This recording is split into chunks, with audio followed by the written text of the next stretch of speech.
wari ideni ry'umukoresha ku buryo azagishyura ubuzima bwe bwose. Icyo nshatse kuvuga sinzi ni mu cyumba.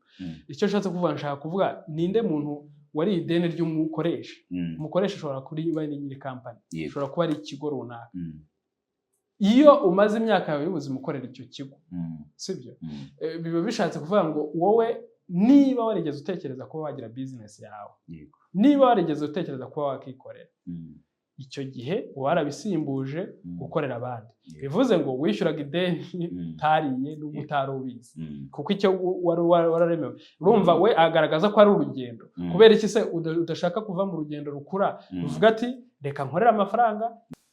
Numva rero mu kugira ngo balance twanakomeza wenda tubabwira na za investment ahantu bashobora gukora investment.